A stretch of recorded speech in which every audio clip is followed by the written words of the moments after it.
Peloton maison de Paul Fournel, aux éditions du Seuil. Grimper devant.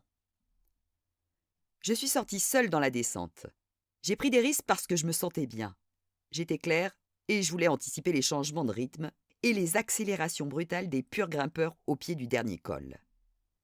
Passer du grand au petit plateau pour retrouver le coup de pédale de la montée est déjà assez pénible sans avoir à subir des à-coups brutaux. J'ai attaqué le col avec un petit matelas d'1 minute. J'ai mis 25 dents et je me suis calée sur 90 tours. Les 5 premiers kilomètres montaient régulièrement à 8%. Sur les bas-côtés et à cheval sur la route et le pré, des dizaines de voitures, des camping-cars, des caravanes. Quand l'arrivée est en haut et que c'est 14 juillet, ce col attire toujours la foule. En lettres blanches, sur la chaussée, les fans ont écrit des noms que je ne parvenais pas à lire. Appuyé sur le muret côté pente de nombreux vélos. Des cyclistes qui m'encouragent. Après 5 kilomètres de montée, à 10 bornes du sommet, l'ardoisière vient m'annoncer que j'ai 2 minutes d'avance. Je suis bien. J'accélère. Autant retarder le moment où je vais me faire rattraper par la meute.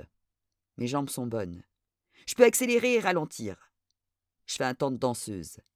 Je n'ai pas mal au dos. Je passe le 23 dents et mon rythme de pédalage ne faiblit pas. Je monte vite.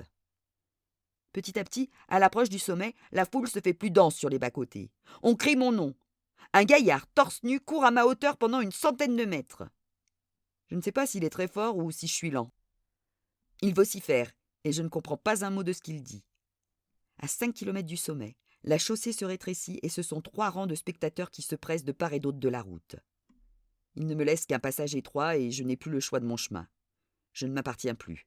Ils hurlent, agitent des drapeaux, gesticulent. Leurs poings me frôlent. Leur visage s'approche du mien. Je crains pour mon équilibre. Tout se ferme devant moi. À la dernière seconde, on s'écarte. Je suis sourd. Là, ce n'est plus moi qui commande. Je suis condamné à monter à fond, sur le sentier qu'on ouvre à ma roue avant. Je suis sans doute au bout de mes forces. Je pense fugitivement au silence des forêts dans lesquelles je m'entraîne. Je repousse un spectateur de la main et je fais un écart. La foule recule un instant et aussitôt se resserre. Je ne vois plus la route, je ne sais plus où je suis. J'entends mon nom déformé par l'intensité des cris. Je monte à fond, mais je ne le fais pas exprès. Combien de temps vais-je tenir à cette cadence? Où sont les autres? Est-ce que la foule les enferme derrière moi? On me jette un drapeau sur les épaules et soudain, je me retrouve au milieu de la route déserte, protégée par les barrières des 500 derniers mètres. Je suis seule, hallucinée. Les spectateurs tapent de toute leur force sur les planches publicitaires fixées aux barrières en un monstrueux tam-tam. J'accélère encore pour suivre leur furieux tempo. La ligne, les bras levés, les cris. Qui me serre si fort contre sa poitrine? On me tape dans le dos, on me serre encore, on m'entraîne.